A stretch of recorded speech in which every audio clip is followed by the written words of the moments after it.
शक्तिं च तत्पुत्रपराशरं च व्यासं शुकं गौडपदं महान्तं गोविन्दयोगीन्द्रमथास्य शिष्यं श्रीशङ्कराचार्यमथास्य पद्मपादं च हस्तामलकं च शिष्यं तं तोटकं वार्तिककारमन्यान् अस्मद्गुरून् सन्ततमानतोऽस्मि।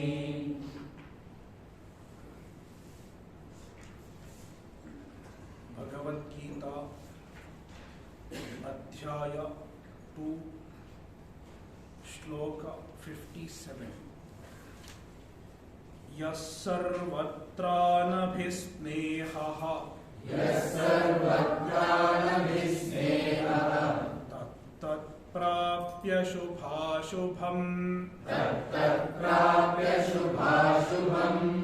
नाभिनन्दति न द्वेष्टि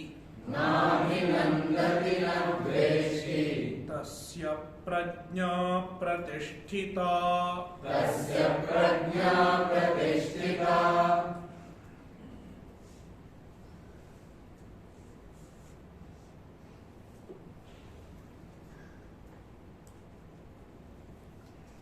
स्थितप्रज्ञ लक्षण continues। यह सर्वत्र अनभिस्नेहः। This is an explanation of Vitaraga. In the previous verse, we saw Vitaraga Bhayakrodha. Raga, attachment. It was already mentioned in previous verse. Bhāshya elaborates on the same, not Bhāshya, Bhagavan elaborates on the same point. Sarvatra anabhisneha. Abhisneha means raga, attachment, clinging, holding on.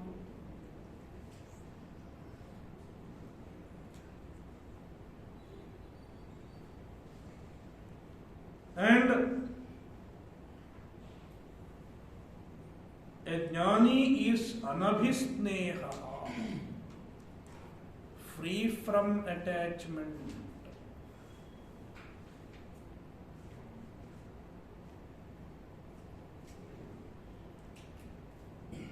Sarvatra. Bhāshyakara explains sarvatra as deha jivitadashvapi, even towards his deha, the body, a jnani does not have attachment. Even if my body goes, it's okay. It is a jnani's attitude. He is ready to lose his body. He is ready to lose the appearance of his body. If a few hair turns grey, he is not worried.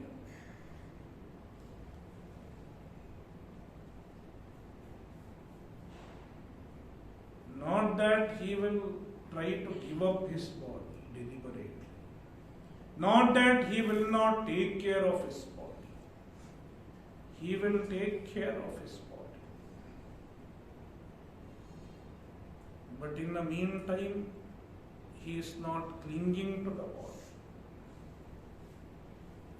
And Jivitam also, even to his life, he is not attached. Na jivite marane vagrathim kurvita. A jnani does not have desire to live, and he does not have desire to die also. No desire to live. I want to live 100 years, a jnani will not say. In the meantime, does he want to die early? He doesn't even want to die early. Na maraneva grithim kurvita. If the life continues, let it continue. As many years. If I have to live for 120 years, let me live. But if I have to die the next moment, even that is fine. No attachment to life.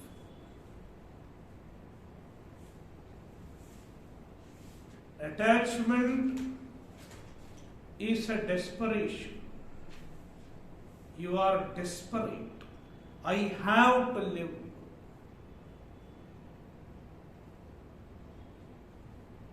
He doesn't have attachment. He is not desperate to live.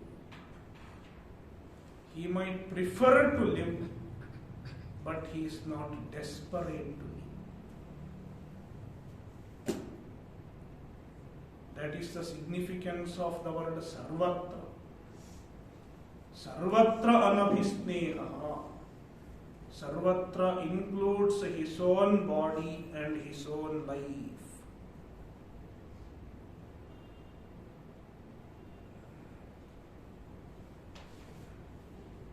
He is free from attachment.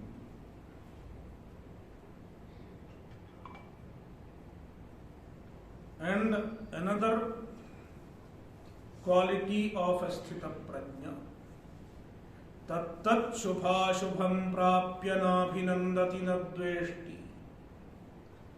Tattat shubhashubham prapya. Coming across shubha and ashubha. Shubha means desirable, favorable is Shubha, and Ashubha is unfavorable, not desirable, adverse. Even a jnani comes across Shubha and Ashubha in his life. Certain people are Shubha, certain people are Ashubha. Some people like you and you like them. The frequency matches. Whereas sometimes the frequency does not match. Neither you like the other person nor the other person likes you. Ashubha. Even among human beings, we come across Shubha and Ashubha. And so are various other occasions in life. They might be Shubha. You like it that way. Things are as you expect them to be. It is Shubha. And then there is Ashubha. Everything goes haywire.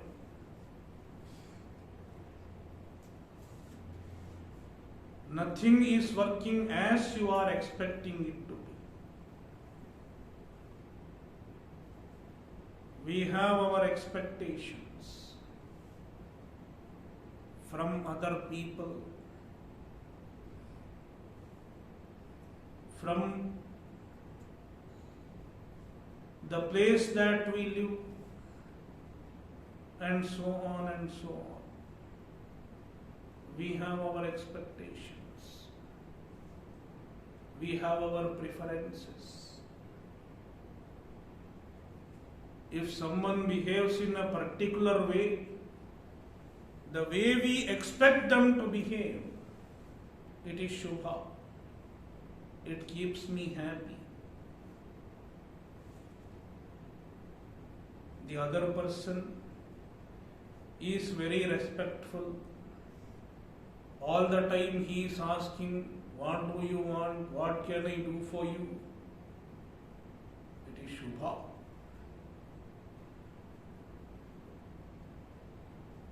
And then there are occasions when you come across people who are Ashubha. Even if you ask them to do something, they don't do. They do exactly opposite. The other person is not behaving the way you expect him to behave. Ashubha.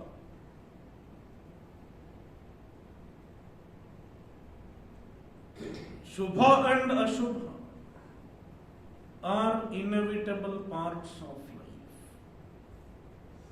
As long as there is prarabdha, there will be Shubha and Ashubha. There is punya.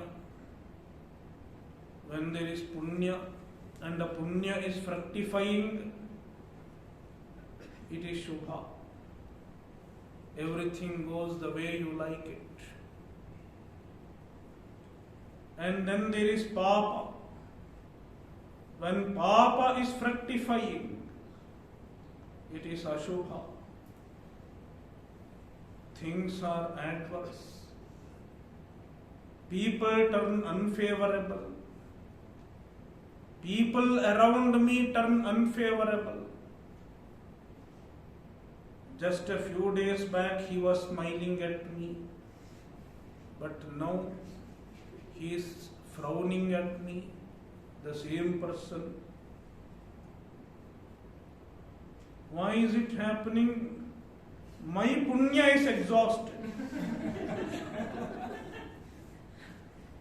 I cannot blame the other person. He was smiling at me and he was helping me, supporting me. My punya was fructifying and I exhausted my punya. Then after a few days, the same person, I don't know what I have done.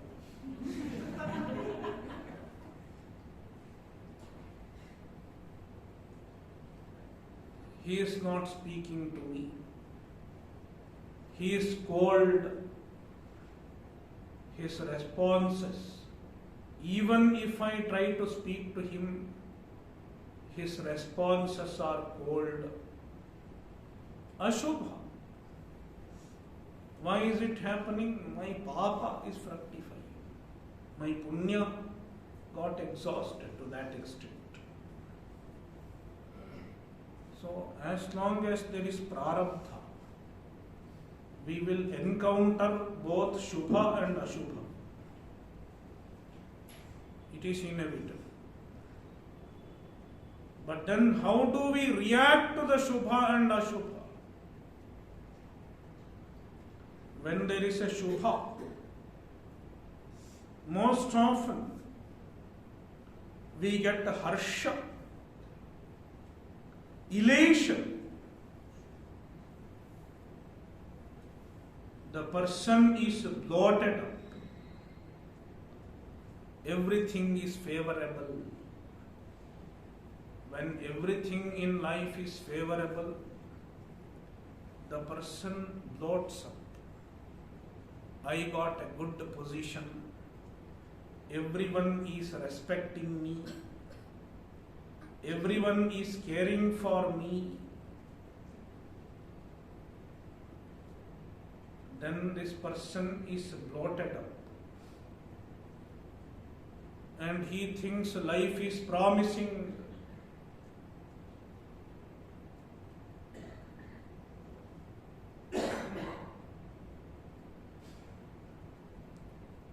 And he loses touch of the truth of life.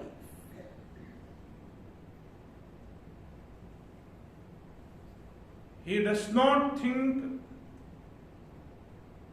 that this is not going to last forever.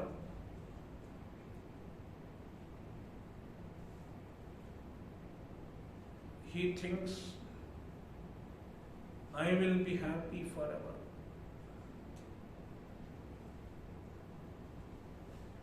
It is harsha. Bloating up because of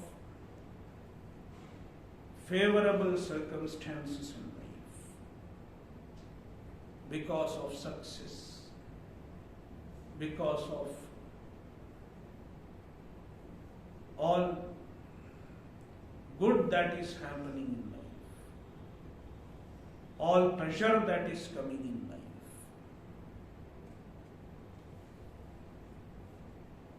Because of success, a person gets bloated up.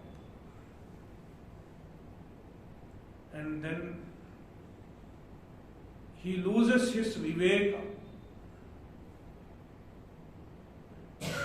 He does not see the impermanence of life. A few years back, I was invited to speak in an apartment, apartment building, society, what should call society. A society with many apartments. And many of them are new to Vedanta. And I was introducing Vedanta to them.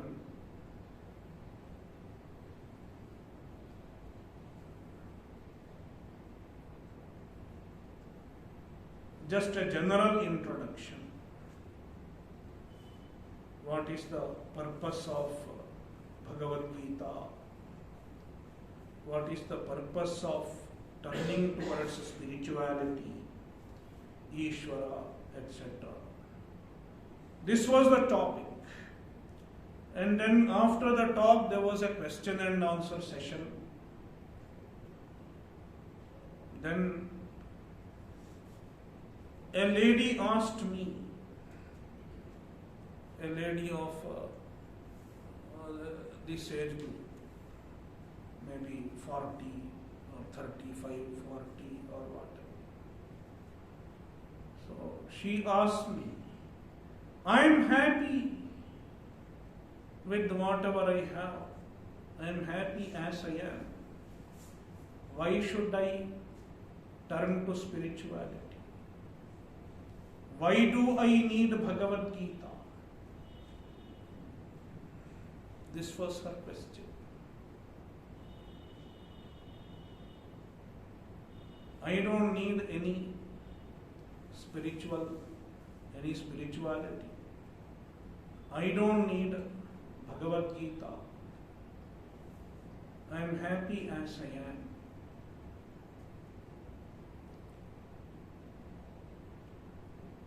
When you look at this lady's life, everything is fine with her. She has a good family. She has plenty of money. Everything. Good health. And when everything is favorable, she is happy with it. And she is not even looking at the truth of life.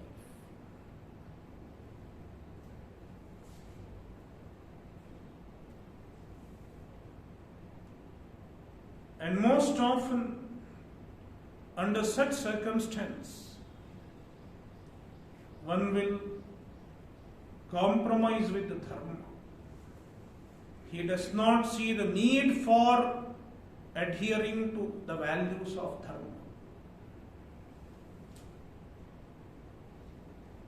That is what Harsha leads to. Harsha is not just being happy. You are happy when something nice happens. It is not Harsha. Harsha is bloating up. Elation. It is bloating up because of a favorable situation in life. And then you lose sight of the truth. You lose sight of the reality of life. You forget about the temporary nature of life. It is Harsha. An ajnani, an aviveki, sukham prapya abhinandati. In the pleasurable moments of life, abhinandati, he bloats up. Whereas a jnani, na abhinandati, shubham prapya na abhinandati. When there is a shubha, when there is pleasurable moment of life, na abhinandati. It does not mean he does not feel happy. He will say, yeah, I am happy. Things are happening in a good way. Then I am happy. People are doing what I say. I am happy. Even a jnani will say that. I am happy that all the students are studying properly. I am happy that all the students are following the routine properly. A jnani will say that. But in the meantime, he knows that even this is not permanent. After a few months or even a few days, the students may not follow the routine properly. Winter will start perhaps. When the winter starts, we don't know how many people will come in the morning.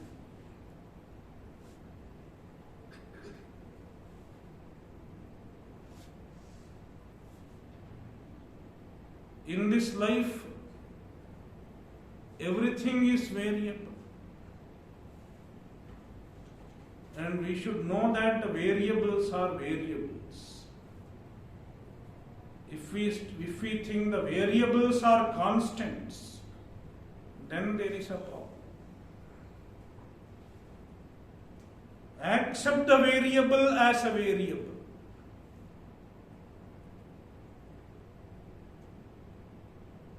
Then there is no problem. So, na abhinandati, he is not elated. He does not bloat up in the false promise of a temporary joy.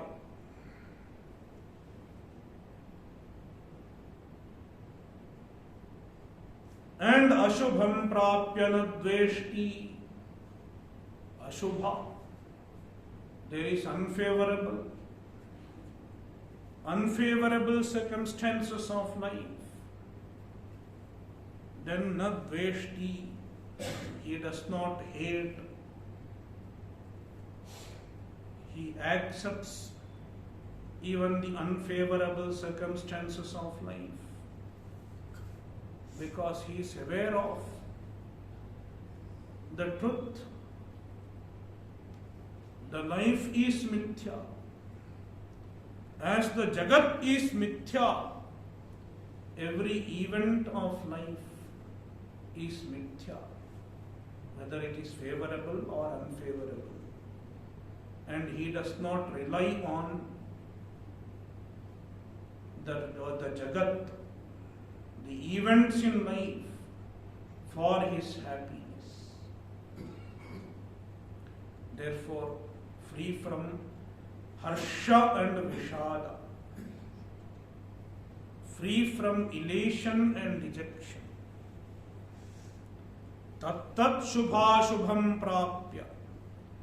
Tat means any particular shubham and ashubham.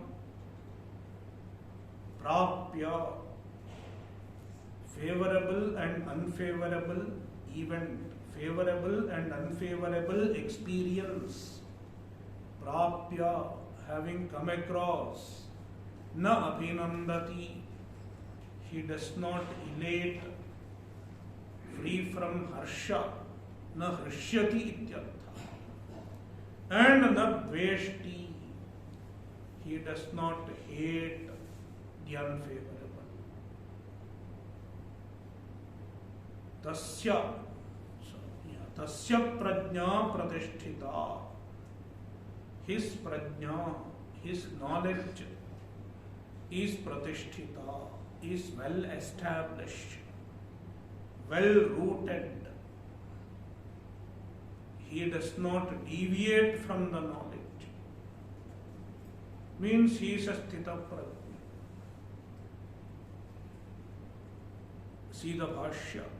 Kincha yo munihi sarvatra deha jivitadishvapi anabhisnehaha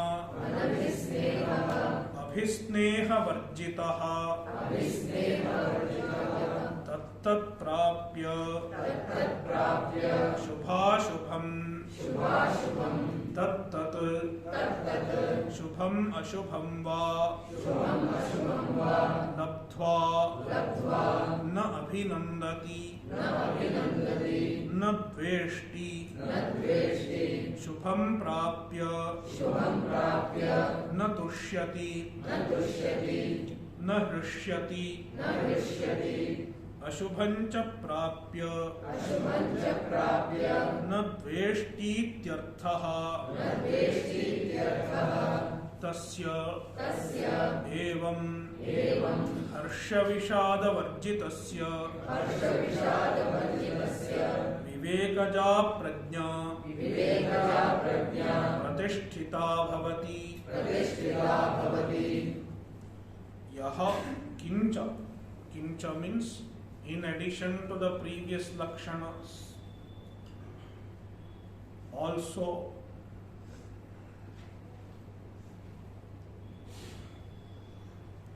by saying kincha, Bhāshyakara is conveying that any one of these is not sthita prajna's lakshana. It is not either this or that. All of them collectively are sthita prajna lakshanas.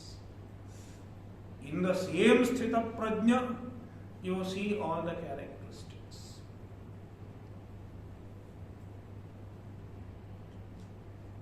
Yaha munihi, yaha is a munihi, a sannyasi. Already he has told the meaning of muni in the previous verse. The sthita prajna, according to Shankaracharya, is a sannyasi. Whether he has taken sannyasa or not, when he is a jnani, he is free from eshana traya, free from kartratva and bhoktratva. Then he is a sannyasi.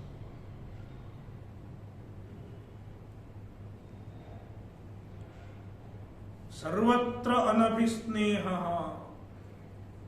Sarvatra means deha jivitadishvapi.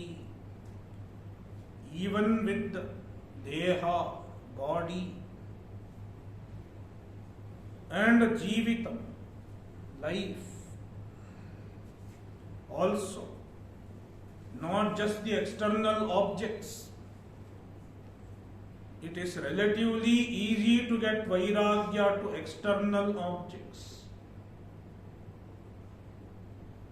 But to one's own life, to one's own body, it is not easy. Therefore, deha jivitadrishvapa anabhisnehaha means abhisneha varjitaha, free from abhisneha, free from attachment. Tattat prapya shubhashubham, tattat according to Anandagiri, tattat means shobhanavattvena ashobhanavattvena va prasiddhatvam tattat iti pratinirdishyate. Tat indicates that something that is well known as shobhana and ashobhana. Something that is well known as shobhana is the first tat. Generally attractive, generally considered favorable. And another tat, ashobhanatvena prasiddham, generally considered as ashobhana, unfavorable, undesirable. And that is shubha and ashubha. Shubham, ashubham. Prapya, having come across it, having encountered them in one's life.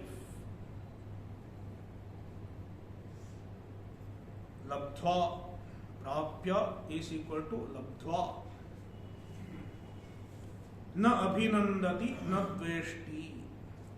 Shubham prapya na tushyati. Shubhashubham prapya nabhinandati na dveshti. We should be connected in this manner. Shubham prapya na abhinandati.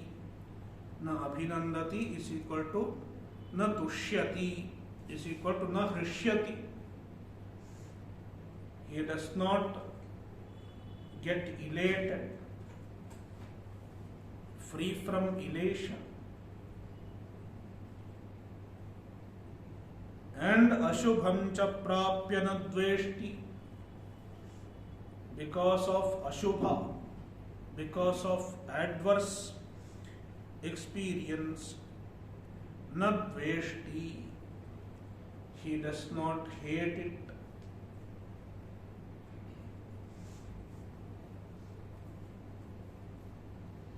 Not only he does not hate, we should also understand that he does not break down also.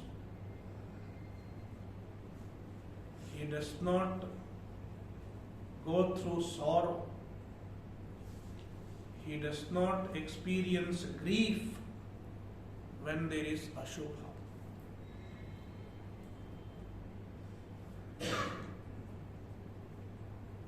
Means there is no harsha and no vishada. He is free from harsha and free from vishada. Tasya evam harsha vishada varjitasya. Evam harsha vishada varjitasya. One who is free from harsha and vishada. One who is free from elation and dejection. Vivekaja prajna, his prajna, his knowledge. And knowledge is born of viveka.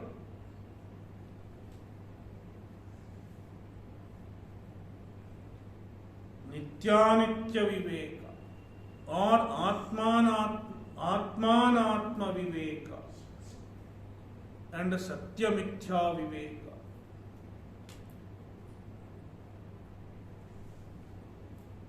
Process of viveka culminates in prajna. That is why vivekaja prajna. One gets knowledge through the process of viveka, atmanatma viveka.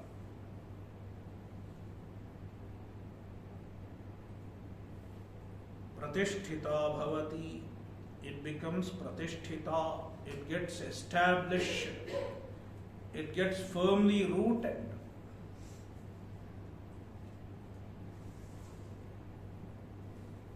So when the knowledge is firmly rooted, you see these qualities spontaneously. Therefore, to get jnana nishtha, to get established in the jnana, a mumukshu should make effort to cultivate these qualities. Yatna sadhya. For a jnani it is effortless, but for a mumukshu he has to cultivate such quality with effort.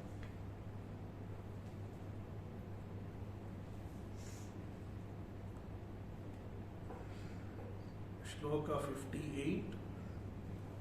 Yada samharate chayam Urmonganiva sarvashaha Indriyani indriyarthebhyaha Tasya prajna pratisthita.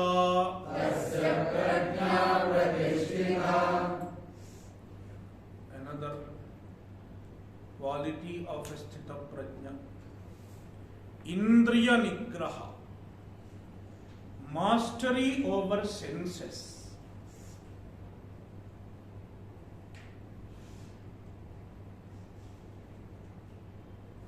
A sthita prajna has mastery over his senses.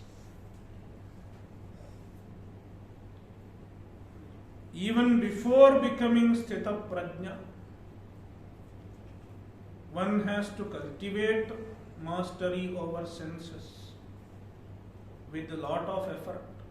It is not easy to get mastery over senses. As you remember in Kathopanishad, Indriyas are compared to horses.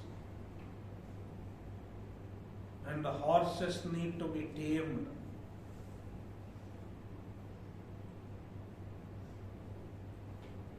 Otherwise, the Indriyas are impulsive in nature. Senses are generally impulsive in nature.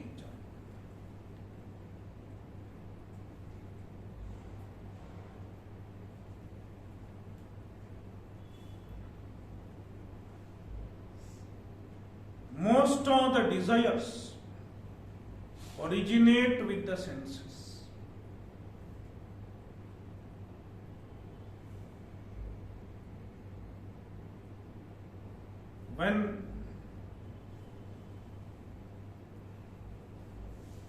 When I am sitting and having lunch, this person brings a jalebi in front of me. What happens? My indriya acts first. My chakshurindriya goes there and sees jalebi. Then my rasanendriya gets activated even before I think anything. The rasanendriya gets activated. And it salivates. Mouth starts salivating. It is an impulsive behavior. When the mouth is salivating, it is saying, I want to eat jalebi. Indriya is saying. So the desire is originated in the indriya. And indriya is impulsively salivating. and it is so. It wants to eat jalebi.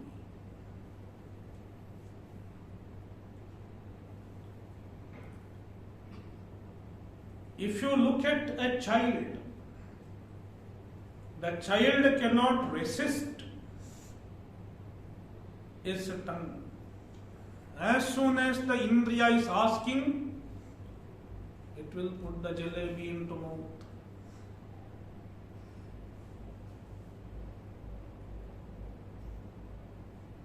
It shows the least amount of Indriya Nigraha.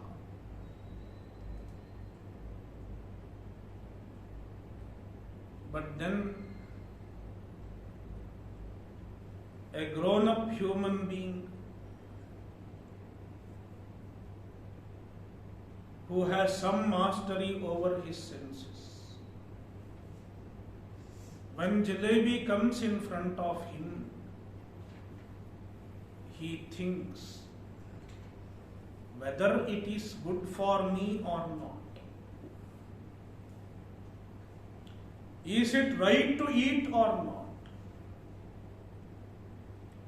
There is an understanding of right and wrong. It is the faculty of buddhi, viveka. The buddhi holds viveka, the knowledge of what is right and wrong.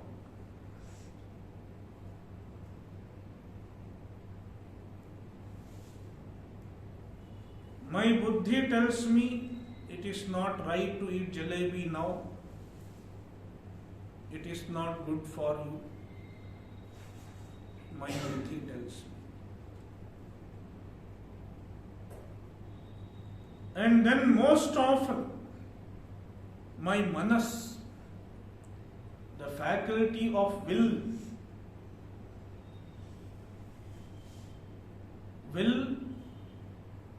follows my buddhi. If the buddhi says it is not right for me, my manas will restrain the senses with its willpower, ichha shakti. Don't eat now. The manas puts a brake to the senses. Remember Kathopanishad imagery. Buddhim tu sarathim viddhi manah pragraha. Manas, the will is pragraha. It is holding the senses back. Don't eat now.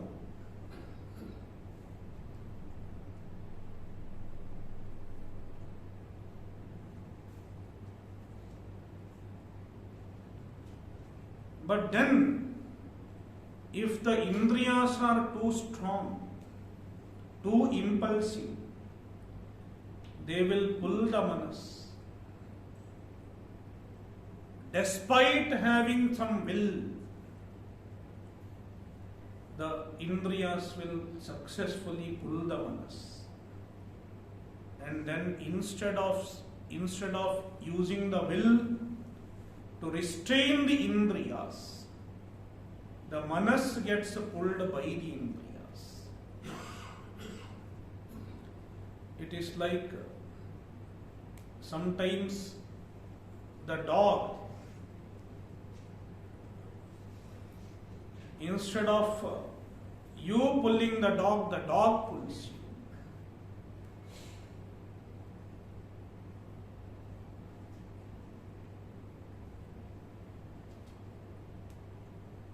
Then the mind also changes its stance.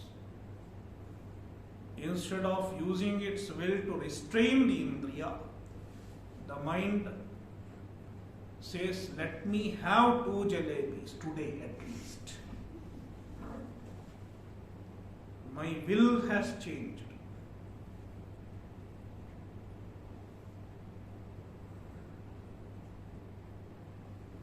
That is how the indriya, when it is too strong in its impulses, it pulls the mind away.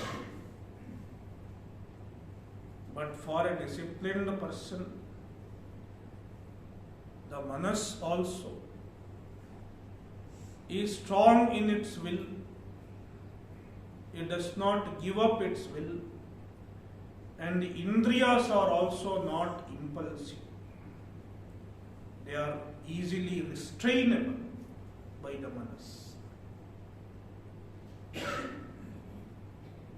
That is a disciplined indriya. Having a disciplined indriya, disciplining the indriyas, disciplining the senses is indriya nigraha. A sthita prajna has accomplished indriya nigraha, and to get indriya nigraha, one has to go through lot of disciplining. Indriya nigraha and mano nigraha both need to be accomplished by a mumukshu through abhyasa and vairagya. Abhyasa, repeated effort, repeated practice, and vairagya, by cultivating vairagya, by being aware of the limitation of the sense objects. The manas and indriya need to be disciplined.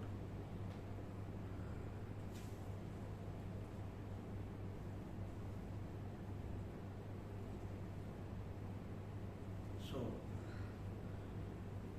a sthita prajna has a set of disciplined senses.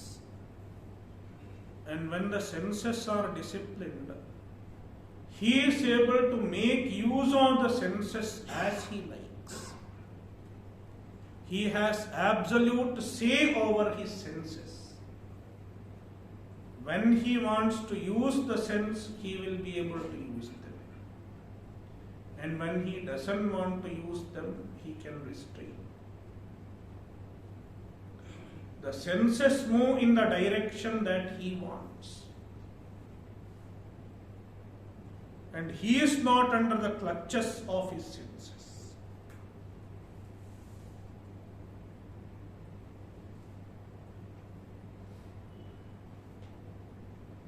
Bhagavan gives the example of a kurma, a turtle, a tortoise. It has limbs, 4 limbs plus its head also.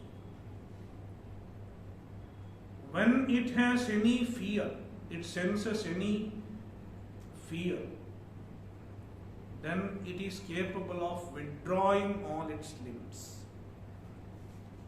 And the whole body is under the shell. Then it is safe. But when it wants to move around, it can push them out, it can project its limbs out, and it can move. So the limbs are under the control of the turtle. Likewise, even a jnani, he can withdraw the senses and make use of the senses at will. The senses are purely under the control of his willpower.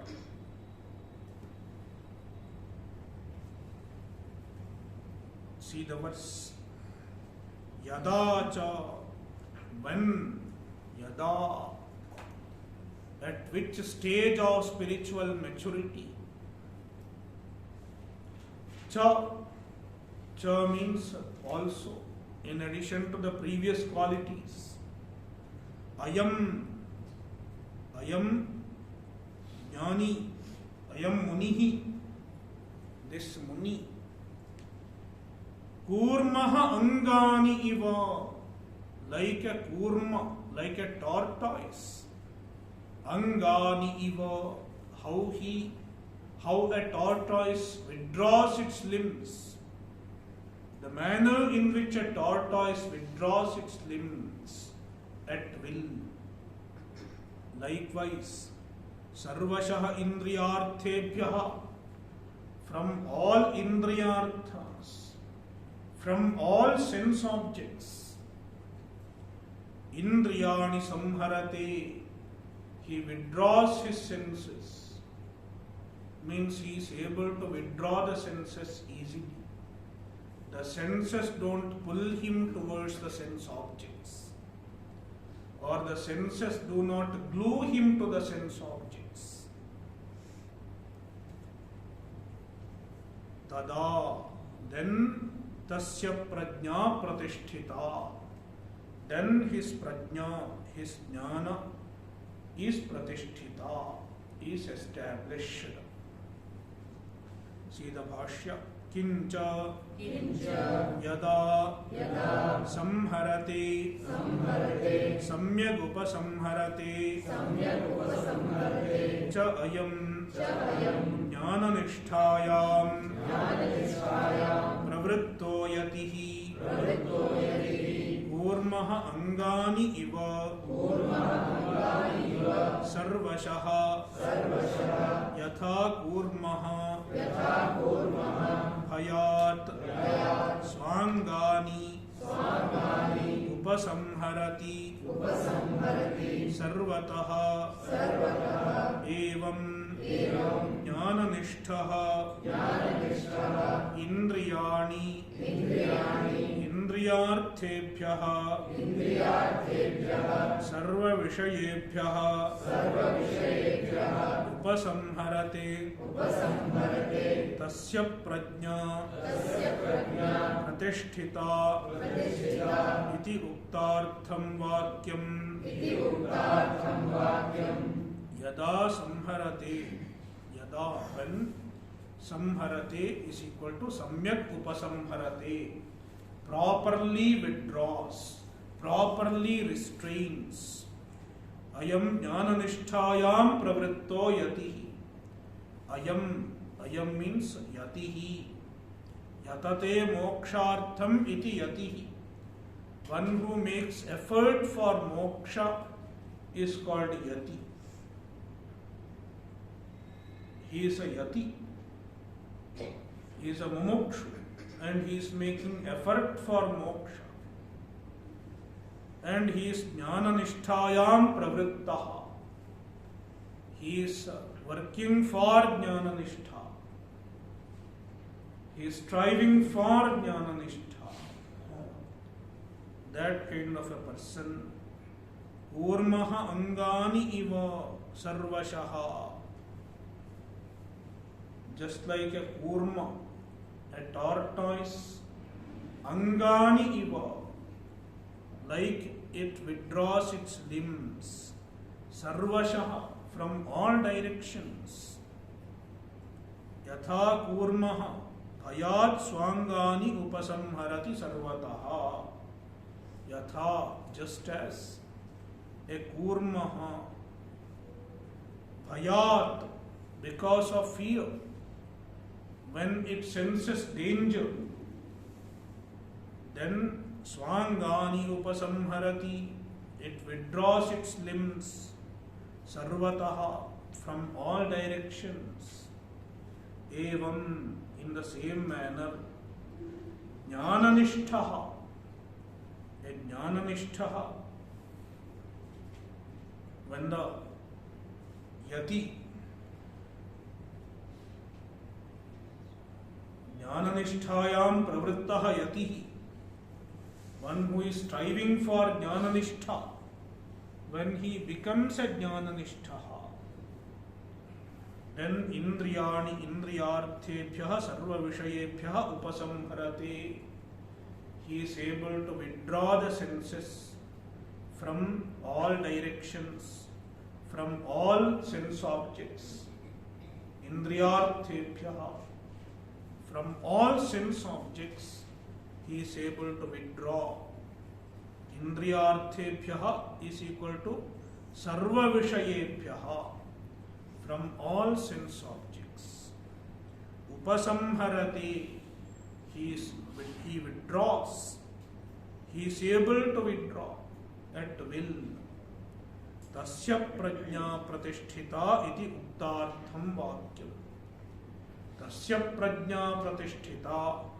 The meaning of this part of the statement is already explained in the previous sloka, in the Bhāshya of previous sloka.